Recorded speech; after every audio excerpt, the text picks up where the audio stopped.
voy a hacer primero una exposición, no sé si con la ayuda del PowerPoint o no. Está pensando.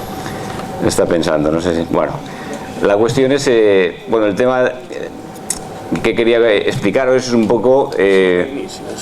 hacer un repaso del por qué es tan importante la alimentación en nuestra vida, ¿no?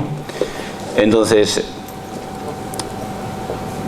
os tenía unas diapositivas en que ponía algunos aforismos de la medicina ayurvédica. Sabéis que la medicina ayurvédica es una medicina india naturalista de muchos miles de años, en que decía algo así como que todos los seres provienen de la alimentación y que todos los seres vuelven a la alimentación, ¿no? Y entonces decían que la alimentación, todas las criaturas, gracias al alimento, viven y se disuelven en él. El alimento es el jefe de todas las cosas, la medicina universal. Entonces,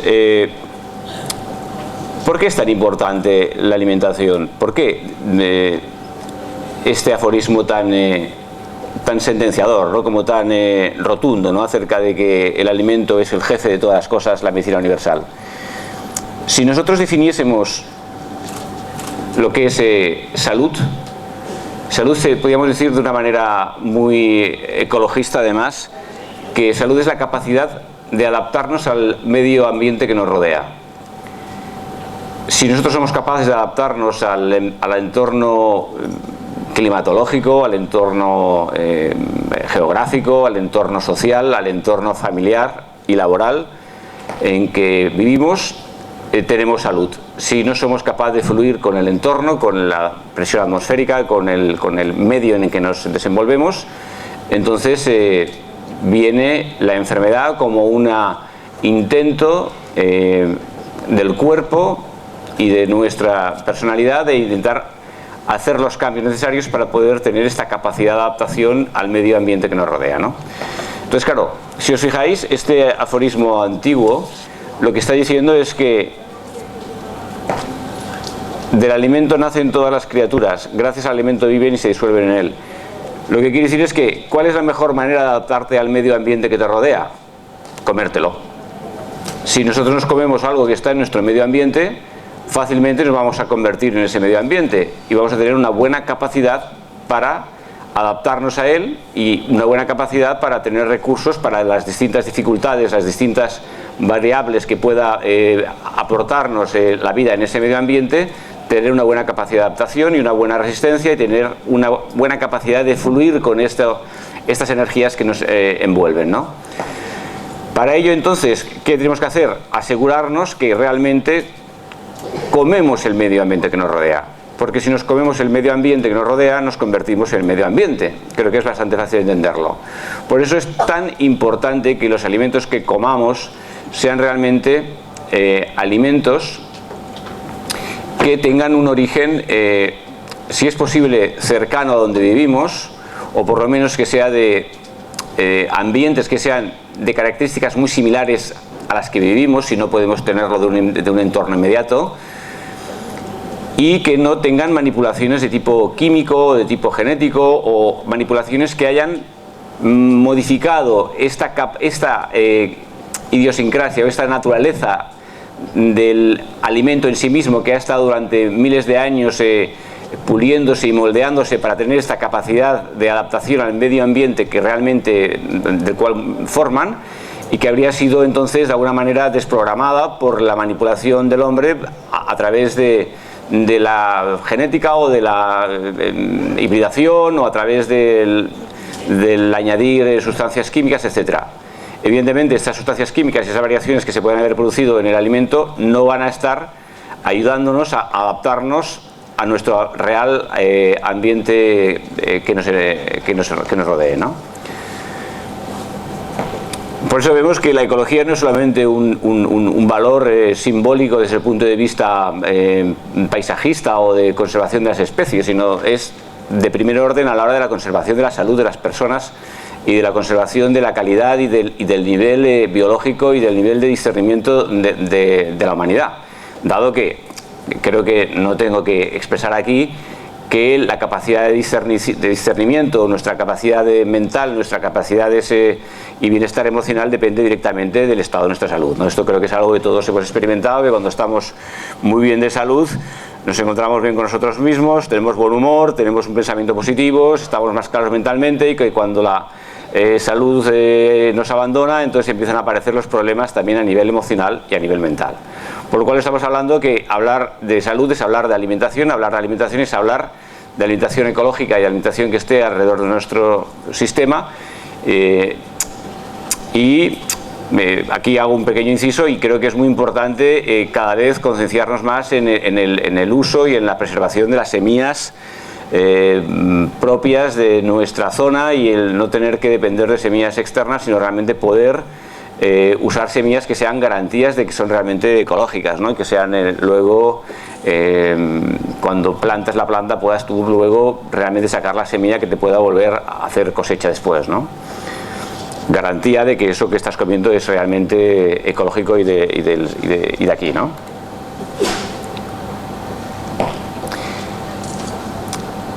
En el Karaka Samhita, que es otro libro de la medicina ayurvédica, dicen que el uso del alimento beneficioso es la principal causa del crecimiento de la persona, y el uso del alimento injurioso es la principal causa de la enfermedad. El segundo punto lo hemos visto. Evidentemente, una alimentación ecológica y de nuestro entorno nos va a ayudar a tener una buena salud, y asimismo el uso regular de alimentos virtuosos, por decirlo de alguna manera, llamar este tipo de alimentación saludable, lo que va a hacer es que nuestras capacidades personales, nuestros recursos personales, nuestra salud, nuestra capacidad de envejecer con el mínimo envejecimiento posible y la máxima capacidad de discernimiento y de bienestar posible, sea posible, ¿no? Antiguamente la gente mayor, hablo ya de hace unos años, la gente mayor era la gente sabia, era la gente a la cual escuchabas cuando tenías un problema o cuando querías saber sobre algún tema, porque era la gente que tenía más experiencia y conservaba la cabeza. Hoy en día cada vez es más complicado llegar a edades longevas sin perder memoria, sin perder buen humor, etcétera, etcétera. Y eso está relacionado directamente con lo que comemos, ¿no?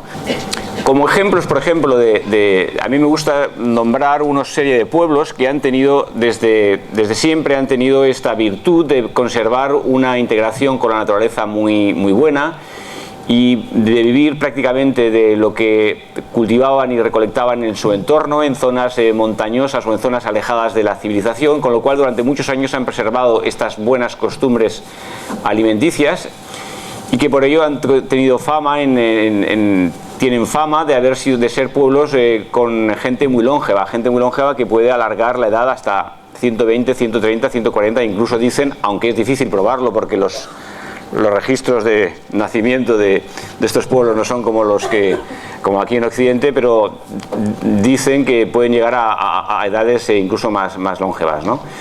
O podían llegar, porque ahora no sabemos hasta qué punto están siendo invadidas por la civilización occidental, ¿no? Entonces estos pueblos son, no se ve muy bien aquí, pero son en Vilcabamba, en Ecuador, son los Hunza, no sé si habéis oído hablar de la población de los Hunza.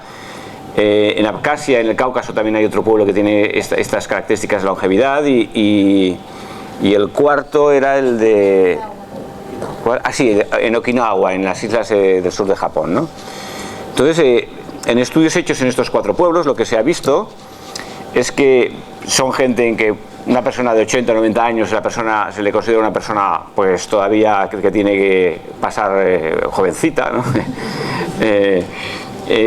Son pueblos en que no se conoce la enfermedad como tal, no hay cáncer, no hay diabetes, no hay artritis, no hay alergias, no hay asmas, la enfermedad es una cosa rarísima, viven en armonía social, no hay delincuencia, y a este orden social y a este orden familiar y a esta solidaridad en la forma de funcionar de la gente, se añade que la gente está en plenitud de facultades hasta su muerte, ¿no? Esto es una gráfica, no sé si se ve muy bien, pero en esta gráfica lo que quiere ilustrar es cuáles son las características alimentarias comunes en estas 4 poblaciones, ¿no? Entonces, las características comunes que tienen es que el consumo de proteína animal es bajísimo. Solamente los abcasos, que son un pueblo que viven, que hace mucho frío ahí arriba en el Cáucaso, consumen un 10% de proteína animal del total de su aporte calórico, y el resto no llega a un 1% de consumo de proteína de origen animal, ¿no? Entonces, es también importante ver que el 99% de la mayoría es de origen vegetal, menos en Abjasia, que es de un 90%, y hay un consumo importante de carbohidratos complejos. O sea, buena parte del consumo de la energía viene de carbohidratos de tipo complejo. Carbohidratos de tipo complejo son los que no son de tipo monosacárido, refinados o simples, sino los que vienen de hortalizas, legumbres y granos, ¿ok? Y cereal, ¿no? Evidentemente todo es no ecológico, sino recontraecológico. Ahí no existen abonos, no existen pesticidas y por supuesto no hay ni hibridaciones ni ningún tipo de manipulación genética. Y el consumo en general de proteína no viene a ser más de un 15% o un 10% de la dieta total.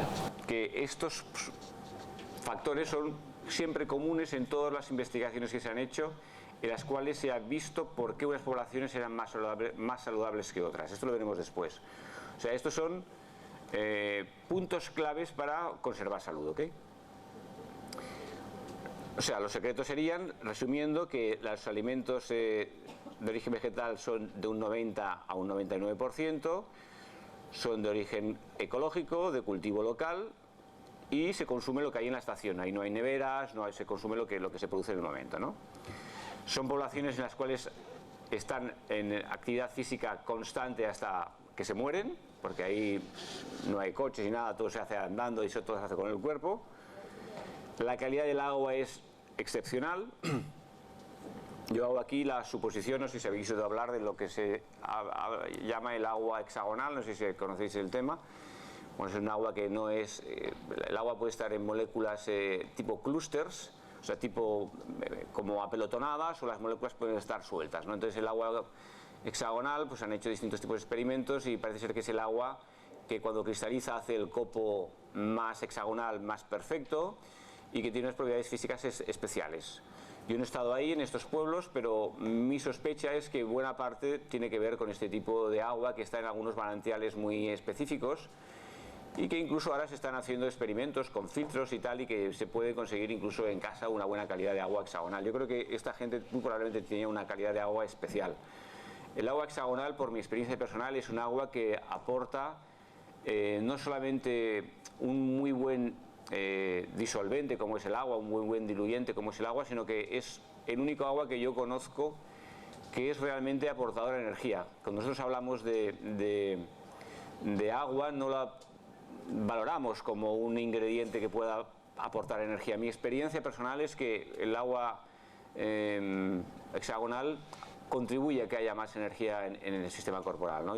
Es posible, esto es una suposición, esto es de mi cosecha, pero yo tengo la sospecha de que probablemente estas aguas de estos sitios de montaña tengan estas cualidades, porque muchos estudios que hemos leído sobre la calidad del agua, cuando tiene esta calidad, tienen unas cualidades físicas especiales muy buenas para la salud, ¿no? Por supuesto, aire puro, no contaminación aérea, lo cual quiere decir no metales pesados, no plomo, pues sabéis que la contaminación conlleva mucho todo esto. No contaminación electromagnética, porque ahí no había móviles y no había wifi y demás, que esto es otro factor importante en nuestra sociedad, que hay que intentar en la medida de lo posible dejar el wifi y poner todo en red, ¿ok? Con los años se verá los efectos que producen, aunque ya hay estudios importantes con respecto al wifi. El Internet es muy interesante.